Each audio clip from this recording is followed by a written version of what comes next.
Good morning, welcome back to JK traders. आज है Friday.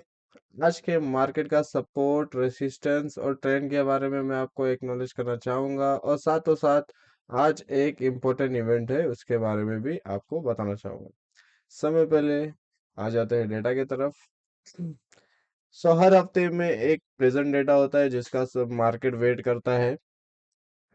एक इम्पोर्टेंट डेटा होता है, जैसे कि ये हफ्ते में फेड के चेयरमैन पोवेल की स्पीच थी, जिसमें उन्होंने ये रिवाइल किया कि इंटरेस्ट रेट कट डाउन जो है आपको अगले महीने या उसके अगले महीने देखने मिले तो वो सरप्राइजिंग नहीं होगा, वो प्री प्लानेड होगा। फेड वाले लोग ऑलरेडी, पोवेल जी है जो है, फेड जो है वो ऑलरेडी प्लान कर चुके हैं कि कब रेट कट डाउन करने वाले हैं, और उन्होंने वो डेट जो है वो अनाउंस नहीं किया है। कॉज ऑफ दैट कि अभी जो आने वाले एनएफपी के डेटा है जो आज है, और सीपीआई कोर पीपीआई नंबर्स जो है, पीसी इंडेक्स जो नंबर है ऊपर नीचे होके आए, तो वो अगर अनाउंस करके रखे तो आगे पीछे करने उनको थोड़ा दिक्कत होगी। दैट्स वाई उन्होंने ये कहा कि नेक्स्ट मंथ उनको आपको इंटरेस्ट रेट कट डाउन होता हुआ दिखे, तो ये सरप्राइजिंग नहीं है। बाय द वे, मार्केट इतना ऊपर क्यों जा रहा है, जो जब हम चार्ट पे आएंगे तो आपको मैं समझाऊंगा। फिलहाल आज कौन सा इंपॉर्टेंट डेटा है वो आपको बता दूं मैं। आज जो है यूएस के तरफ से नॉन फॉर्म एम्प्लॉयमेंट चेंजेस है। कल ही आपको बताया था कि फ्राइडे ये हफ्ते का इंपॉर्टेंट डेटा जो है वो आज है। फिर एवरेज हॉर्ली अर्निंग है, ये भी इम्पोर्टेंट है। अनएम्प्लॉयमेंट रेट, ये भी इम्पोर्टेंट है। ये तीनों के तीनों काफी इम्पोर्टेंट है। आप ये समझ सकते हो कि अगर ये गोल्ड के लिए नेगेटिव आए तो गोल्ड जो 2300 पे चल रहा है 2200 पे आके रुकेगा, जो इतना हाई बना है तो नेगेटिव हो सकता है गोल्ड। ये डेटा कहना इतना इम्पैक्टफुल है ये डेटा। नंबर्स में ज्यादा चेंजेस आने के कारण गोल्ड का ट्रेंड चेंज हो सकता है, इतना इम्पैक्ट होता है ये डेटा का।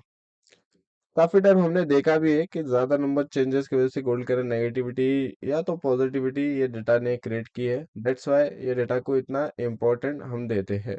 नॉन फॉर्म एम्प्लॉयमेंट चेंजेस से हमें क्या पता चलता है? नॉन फॉर्म एम्प्लॉयमेंट चेंजेस से हमें ये पता चलता है कि कितनी नौकरियां जनरेट हुई यूएसए में। अनएम्प्लॉयमेंट रेट से हमें ये पता चलता है, जैसे नाम में ही है, कि कितना अनएम्प्लॉयमेंट रेट है यूएसए में पिछले मंथ का। एवरेज हॉर्ली अर्निंग, अभी यूएस में जो है घंटे के हिसाब से पे आउट मिलता है, वेजेस मिलते हैं, तो उसके अंदर कितना चेंजेस है। ऑल अराउंड ये डेटा से ये इंडिकेशन मिलता है कि यूएस की इकोनॉमिक स्ट्रांग है या वीक है। हर डेटा से यही रिप्रेजेंटेटिव हमें मिलती है कि उसके थ्रू हमें यूएस के इकोनॉमिक जज करनी पड़ती है कि यूएस की इकोनॉमिक ठीक चल रही है या नेगेटिव साइड चल रही है। जो डॉलर पे इम्पैक्ट करता है, डॉलर पे इम्पैक्ट होगा तो इनडायरेक्टली गोल्ड पे भी इम्पैक्ट होगा। सो ये डेटा काफी इम्पोर्टेंट है। अब आ जाते हैं चार्ट के तरफ।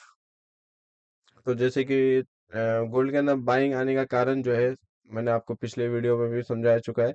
जो स्ट्रेट फॉरवर्ड कारण जो है वो ये है कि इंटरेस्ट रेट जो है अब ना बढ़ने वाला है। ये जो है फेड ने पिछले की पिछली मीटिंग में हमें कंफर्म कर दिया था कि इंटरेस्ट रेट जो है अपने हाइक पर है। अब वो इंटरेस्ट रेट बढ़ाएंगे नहीं। ये इससे पहले जो था, ये बोलने से पहले उन जो कह रहे थे उनका स्टेटमेंट कुछ इस तरीके से था कि अगर इन्फ्लेशन अगर कंट्रोल में नहीं आया तो वो इंटरेस्ट रेट बढ़ा सकते हैं। सडनली फिर उसके बाद मीटिंग में उन्होंने जब ये कहा कि इंटरेस्ट रेट अपने पीक पे है, अब वो बढ़ेगा नहीं, तो गोल्ड के जो बायर्स है, इंस्टीट्यूशनल बायर्स है, उनको पता चल गया कि इंटरेस्ट रेट अब तो हाइक होने वाला नहीं है। सो गोल्ड के अंदर हमें वहां से बाइंग देखने मिली, अच्छी खासी तेजी देखने मिली। और जब कंफर्मेशन है, जितने जैसे जैसे टाइम पास हो रहा है, तो time pass in the sense जैसे जैसे वक्त बीत रहा है, तो इंटरेस्ट रेट कट डाउन होने की उम्मीदें जो है, जो वक्त जो है वो नजदीक आते जा रहा है, इसके लिए और गोल्ड के अंदर हमें बाइंग देखने मिल रही है। और दूसरा कारण ये है कि इंटरनेशनल कॉन्फ्लिक्ट, जैसे कि इसराइल और ईरान का जो हॉट कॉन्फ्लिक्ट चल रहा है फिलहाल अभी, कि जैसे कि बहुत से स्टेटमेंट निकल के आ रहे हैं कि ईरान ईरान के ऑफिशियल के थ्रू, यूएस के इंटेलिजेंस के थ्रू, कि ईरान जो है वो प्रिपेयर कर रहा है इसराइल पे अटैक के लिए। बट ऑब्वियसली ये सारी चीजें जो है वो होने के बाद मार्केट के अंदर इम्पैक्ट आता है, बट न्यूज के थ्रू भी मार्केट के अंदर ऑलरेडी एक बुलिंगनेस चल रही है गोल्ड के अंदर, तो ये न्यूज भी एक तरीके से फ्यूल करने का काम कर रही है। सेकेंड, यूक्रेन और रशिया। आप सभी को पता है रशिया के मॉस्को पे जब टेरर अटैक हुआ था, अब रशिया रशिया जो है काफी इम्पैक्ट के तरीके से यूक्रेन पे अटैक कर रहा है। सो ये सारी चीजें जो है काफी ज्यादा हार्डली हो रही है धीरे धीरे इंटरनेशनल कॉन्फ्लिक्ट में। तो ये सारी चीजें जो है गोल्ड को फ्यूल करने का ही काम करती है। फिलहाल जो भी सेंटीमेंट, जो भी चीज हो रहा है, वो सभी चीज गोल्ड के हित में ही हो रहा है। दैट्स वाई गोल्ड जो है इतने अप में है। सेकेंड, आज जो है एनएफपी है। एनएफपी अगर नेगेटिव आया तो गोल्ड के अंदर हमें एक अच्छी खासी सेलिंग देखने मिल सकती है।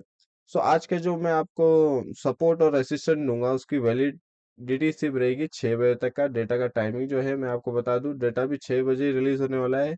सो मैं 5 बजे तक का कहूंगा कि 5 बजे तक का आपके जो भी पोजीशन लगे हो, प्लस आज तो फ्राइडे है।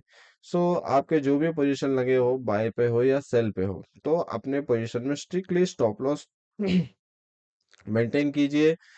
और आप अपने इक्विटी के हिसाब से लॉट साइज लिया कीजिए। अगर वो आपको पता नहीं है कि इक्विटी के हिसाब से कितना लॉट साइज लेना है, अगर ज्यादा लोगे तो क्या नुकसान होगा।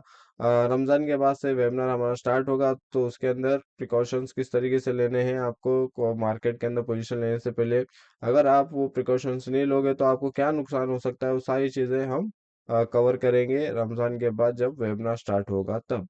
फिलहाल तो यही कहूंगा कि अपने इक्विटी के हिसाब से लॉट साइज लीजिए, और स्टॉप लॉस जो है वो स्ट्रिक्टली मेंटेन कीजिए अपने पोजीशन में। अब आ जाते हैं हमारे आज के सपोर्ट और रेसिस्टेंट की तरफ। कल का सपोर्ट और रेसिस्टेंट जो था, मार्केट तो रेसिस्टेंट तक गया नहीं, बट ऑब्वियसली मार्केट ने हमारे सपोर्ट को ब्रीच किया, बट अभी उसके ऊपर ट्रेड कर रहा है। 2260 एंड 2265, ये जो है आज का हमारा सपोर्ट एरिया है। और रेसिस्टेंट एरिया जो रहेगा आज का हमारा, वो कल का हाई रहेगा 300 के 2300 और 2306।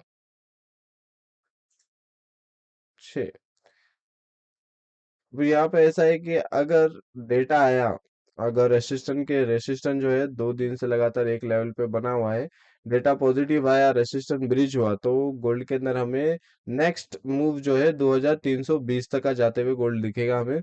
सपोर्ट जो है 2060 और 65 का है, मार्केट ने इसको 2 बार रिस्पेक्ट किया है। अगर डेटा नेगेटिव आया, 60 और 65 का सपोर्ट लेवल ब्रिज हुआ, तो नेक्स्ट सपोर्ट लेवल जो है हमारे 50 और 48 के आसपास है, वो भी ब्रिज हुआ तो नेक्स्ट सपोर्ट एरिया 2020 के आसपास है। 6 बजे पता चलेगा हमें गोल्ड, सॉरी, एनएफई गोल्ड के लिए पॉजिटिव है या नेगेटिव है। आपको हमारे टेलीग्राम चैनल पे अपडेट मिल जाएगा। टेलीग्राम चैनल का लिंक जो है डिस्क्रिप्शन में आपको दिया गया है, जाके ज्वाइन कीजिए। ये रहा आपके सामने update. Resistant 2300, 2306, support at 2260 and 65, trend जो है पॉजिटिव है। So guys, thank you for watching and have a good day.